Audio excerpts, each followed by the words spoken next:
Depois de vermos todas as questões do sursi, causa de revogação, a prorrogação, nós vamos ver como é que o sursi inicia, que é através da audiência admonitória, certo? A Lei de Execução Penal, no artigo 160, ela vem a trazer essa audiência admonitória, que é após o trânsito e julgado desse processo, o condenado ele é intimado a comparecer à audiência admonitória. Então, o juiz ele faz a sentença em gabinete e intima para a audiência admonitória o condenado. No momento dessa audiência, no dia dessa audiência, ele acaba sendo alertado sobre a possibilidade do sursi. Então, o juiz diz, sua pena foi de 1 ano e meio, certo? Você não é reincidente em crime doloso, não cabe a restritiva de direito porque o seu crime é cometido com violência ou grave ameaça, as suas circunstâncias judiciais são favoráveis, então você tem a possibilidade, ao invés de cumprir a pena privativa de liberdade no regime aberto, você ter os sursis. E aí, então, ele é alertado de todas as condições, do que é o sursi, de todas as condições e quais são os prazos. Então, o juiz vai dizer que o sursi é a suspensão condicional do processo, que ele vai ter que ficar um período de prova, um prazo de 2 a 4 anos, já vai ter estabelecido um prazo de 4 anos, provando ser merecedor, e durante esse período ele terá que cumprir X, Y e Z. Então, ele vai dizer o que a pessoa terá que fazer e qual o período que ela terá que fazer para ter o sursi, certo? No momento em que a pessoa aceitar, que o condenado aceitar o sursi, inicia-se o período de prova. Então, o período de prova inicia com a audiência admonitória. No momento que o juiz alerta para todas as condições e pelo período, inicia-se a audiência admonitória. No entanto, se a pessoa não comparecer à audiência admonitória, então a pessoa foi intimada, consultou seu advogado falou o que era, ela disse, não, eu prefiro ficar 2 anos dormindo em casa de albergado, final de semana em casa de albergado, do que ficar 4 anos tendo que ir no juízo todo mês, sair da cidade e avisar o juiz e ter que fazer 1 ano de serviço à comunidade. Então, ele não querendo o sursi, basta não comparecer à audiência. Se comparecer, diz que não quer. No momento que ele não comparece à audiência, o sursi ele torna-se sem efeito. O juiz entende tacitamente, que a pessoa não quer o sursi. E é o que vai fazer? Começa a execução da sentença, ou seja, a pessoa será privada da liberdade em regime aberto. Se a pessoa for na audiência e disser claramente, expressamente para o juiz que não quer o sursi, o juiz vai dizer, pois bem, inicia-se agora a execução da pena privativa de liberdade. Ou seja, em não aceitando, não comparecendo, seja tácita ou seja expressamente, inicia a execução da pena. Em aceitando, começa o período de suspensão, começa o período de provas.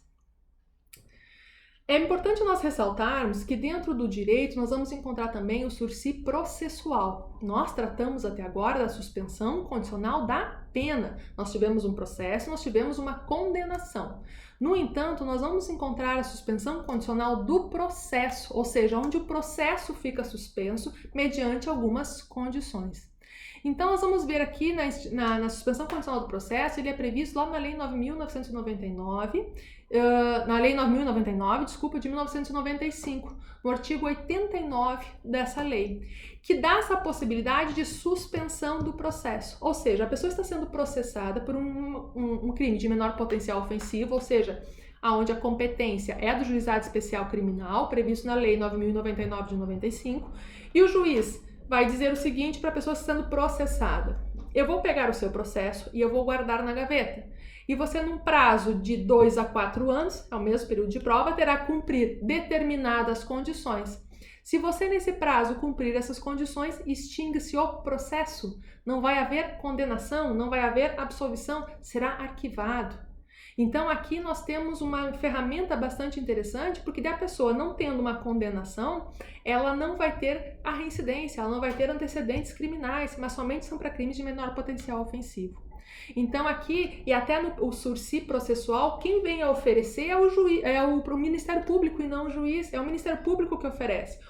Se você fizer isso, isso e isso no período de tanto, eu desisto do processo. Não vai ter condenação, não vai ter reincidência, não vai ter antecedentes criminais. É realmente uma boa saída. Agora, se a pessoa diz, não, eu tenho certeza da absolvição, não quero sursi, ele pode vir a passar por todo o processo e ao final ser absolvido ou ser condenado. E se for condenado, cabe o sursi penal, sursi da pena? Cabe, pode vir. Já tive casos, inclusive, onde a pessoa não quis o sursi do processo porque acreditou que ia ser absolvida e no final foi condenada. Aí a gente pediu o sursi penal, a suspensão condicional da pena. O juiz ficou meio chateado porque poderia ter resolvido tudo isso lá no processo, mas, via de regra, ele tem direito e teve que aplicar essa suspensão. Então é um pouquinho diferente, não podemos confundir. Nós estamos falando aqui de sursi penal, de sursi da pena, suspensão da pena, e não da suspensão processual que vocês vão estudar lá na frente quando estudarem a Lei 9.099 de 1995, certo?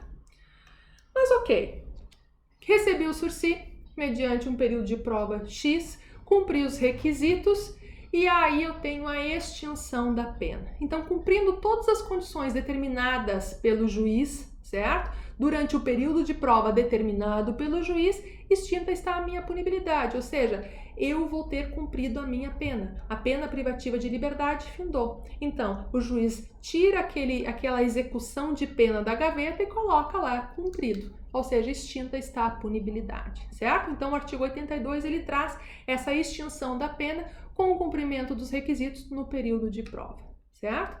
E uma questão bastante interessante é a dupla concessão do sursi ao mesmo réu em processos distintos.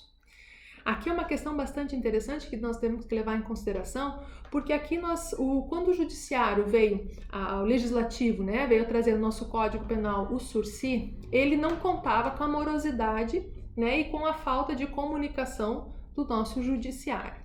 Então, não há possibilidade de dois sursi. Eu não posso ter dois sursis ao mesmo tempo. Não posso, certo? Não consigo, não posso. Via de regra é não.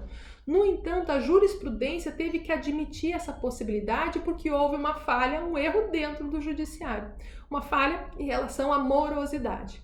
Então, só é admitido dupla concessão de sursi quando o segundo sursi foi concedido em data em que ainda não havia iniciado o período de prova do primeiro. Ou seja, a audiência admonitória do primeiro foi marcada depois da audiência admonitória do segundo.